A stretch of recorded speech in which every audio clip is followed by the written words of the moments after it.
कि हमने तो दवा बताई थी 3 ml, उससे तो साहब असर ही नहीं हो रहा है। हमने खत्म हो रहे हैं उससे इंसेक्ट नहीं हो जाते हैं जैसे रिजल्ट लंबा मिलेगा। जो हम 3 टाइम खाना खाते हैंगे, अगर हम उसको 1 टाइम खा लें तो जरूरत ही नहीं पड़ेगी दूसरे टाइम खाने की। ऐसा हो सकता है क्या? किसान भाइयों, जब हम अपनी फसल में कोई कीटनाशक आदि डालते हैं तो देखते हैं कुछ टाइम के बाद बहुत से कीटनाशक हमारे फसलों में काम ही नहीं करते हैं, यानी वो बेअसर हो जाते हैं। तो ये क्या गलतियां हम करते हैं, क्या आज की जानकारी दोस्तों CPRI के कृषि वैज्ञानिक आपको इस पे काफ़ी महत्वपूर्ण सलाह दे रहे हैं, इसलिए वीडियो शुरू से अंत तक देखना। और अगर आप आलू खेती संबंधित जानकारी जानना चाहते हैं या सलाह लेना चाहते हैं या सीड्स आदि खरीदना चाहते हैं तो सुखदेव पोटैटो फार्म का जो नंबर मैंने दिया है यहाँ पर संपर्क कर सकते हैं, क्योंकि उन्हीं के सहयोग से आप तक ये जानकारी पहुँच रही है। तो चलिए दोस्तों वीडियो शुरू करते हैं। कि हमने तो दवा बताई थी 3 ml, उससे तो साहब असर ही नहीं हो रहा है। हमने अब इसमें 5 ml डाल दी। कुछ दिन के बाद अगले साल उसमें 10 ml डाल दी। पंजाब के अंदर जो इमीडाक्लोप्रिड दवा मैं रिकमेंड करता हूँ कि 3 से 4 ml जो है 10 लीटर में पानी डाल के उसको नष्ट कीजिए कीड़े को। वहाँ 5-5 ml 1-1 लीटर के अंदर पानी में डाल रहे हैं किसान, वहाँ पे कोई असर नहीं है।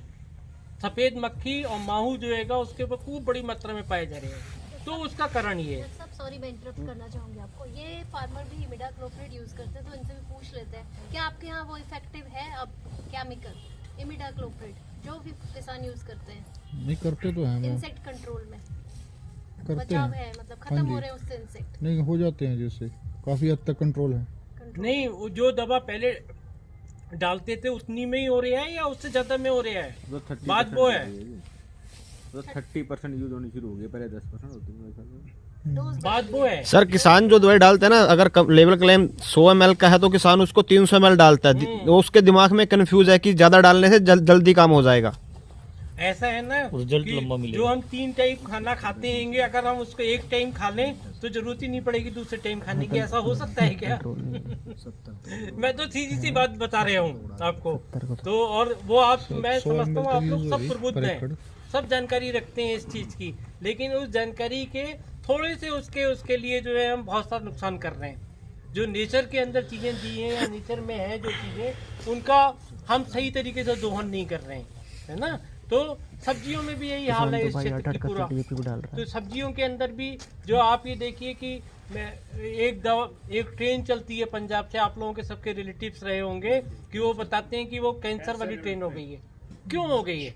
क्योंकि जब हम ये केमिकल सारे डालते हैं तो जमीन के अंदर उसका 10 से 20% जो है वो कीड़े पे असर करता है, 80% जमीन में चला जाता है या पानी में चला जाता है। और पानी में जब जाता है तो कई लोग जो ट्यूबवेल से पानी देते हैं तो वो जमीन में अकोमोलेट होता रहता है, वो ही बार बार ऊपर आता है और वो ही हम पीने में, खाने में, सब्जी बनाने में, सब में यूज कर रहे हैं, तो वो सब नुकसान हो रहेगा। तो इसमें जागरूकता का जरूरत है। अगर हम लोग जागरूकता के साथ इस दिशा में काम करेंगे तो निश्चित रूप से हमको फायदा होगा। प्रमाणित संस्था से बीज खरीदें, जिस किस्म का बीज लगाना है उस किस्म का बीज होना चाहिए, तो 40% आपकी खेती के अंदर फायदा होगा। इसके बाद उसके अंदर फर्टिलाइजर का योगदान है। फर्टिलाइजर जो NPK सॉइल टेस्ट कराएं आप अपना खेतों का, और खेतों के अंदर जो सॉइल टेस्ट के रिजल्ट्स हैं उसके आधार पे आप NPK दें, जिससे आपको उसमें फ़ायदा होगा। तीसरा, पानी जो हैगा तीसरा इम्पोर्टेंट कंपोनेंट है जो आलू की खेती के अंदर है।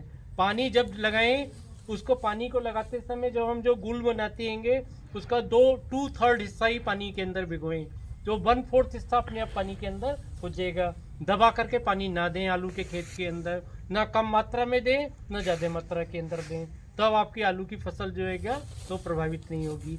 इसके अलावा इसके अंदर रोगिंग का काम करें। जो भी हमारी दूसरी किस्म के पौधे हैंगे, अगर बीज की गुणवत्ता को बना के रखना है तो उन दूसरे किस्म के पौधों को अपने खेतों से एक 30 दिन के अंदर रोगिंग करें, एक 45 दिन के अंदर रोगिंग करें, एक 60 दिन के आसपास रोगिंग करें। 80 दिन के अंदर जो हैगा जो हमारी बीज वाली फसल है उसके पत्ते काटने का काम करें। पत्ते काटने के लिए जो हैगा या तो हम अपने हिस्से से पत्ता काट सकते हैं, या फिर जो हैगा हम पुल करके काट सकते हैं, या हम ग्रामेक्सॉन दवा जो हैगी उसका छिड़काव कर सकते हैं। ग्रामेक्सॉन दवा को डालने से पहले ये ध्यान रखें कि जो आलू हमारे निकले हुए हैं उनको अच्छी तरीके से मिट्टी से दबा दें। ग्रामेक्सॉन का असर जो हैगा अगर आलू पे पड़ेगा तो वो आलू सड़ जाएगा, अगर हम कोल्ड स्टोर के अंदर रखेंगे तो ये चीज़ का इसका ध्यान रखें। और हमारे जो येलो स्टिकी ट्रैप्स हैंगे, इसको भी मैं बताता हूँ कि जो हमारे जो खंभों के ऊपर जो एडवर्टाइजमेंट के जो बोर्ड लगे हुए होते हैं पीले रंग के, उन पीले रंग के बोर्ड्स को जो हैंगे वो अपने खेतों में लगा सकते हैं। तो उससे जो हमारे जो माहू कीट है और जो सफ़ेद मक्खी के कीट हैंगे वो उसकी तरफ आकर्षित होते हैं। उसको चिपकाने के लिए आप हल्का सा मोबिल ऑयल उसके ऊपर लगा दें या कोई ग्रीस लगा दें तो सारे कीट उस पर इकट्ठे हो जाएंगे। तो आपके जो कीट रोग फैलाने वाले कीट हैं उनका प्रचार प्रसार जो है आपके खेतों के अंदर कम होगा। और हर ट्रैप की कीमत 5 रुपये है केवल ही।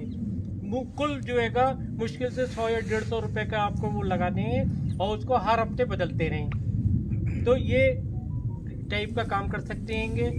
किसानों के लिए काफ़ी महत्वपूर्ण जानकारी अनुद्यमान जी ने दिया है। आपको ये जानकारी कैसी लगी दोस्तों, आप कमेंट में ज़रूर बताइएगा। और वीडियो अगर लास्ट तक देखा है, चैनल को सब्सक्राइब नहीं किया तो सब्सक्राइब कर लीजिए और दूसरे किसान भाइयों तक भी वीडियो शेयर कर दीजिए, क्योंकि जो महत्वपूर्ण जानकारी होती है, जो अक्सर किसान भाई गलती करते हैं, उनको तो भाई कम से कम 1-2 किसानों के साथ ज़रूर साझा करा करो, जिससे वो भी ऐसी गलती करने से बच जाएं। उम्मीद करता हूं दोस्तों इस जानकारी को आप अपनी खेती में अपनाएंगे और जो गलतियां करते हैं उनसे बचाव कर पाएंगे। मिलते हैं नए वीडियो में, धन्यवाद।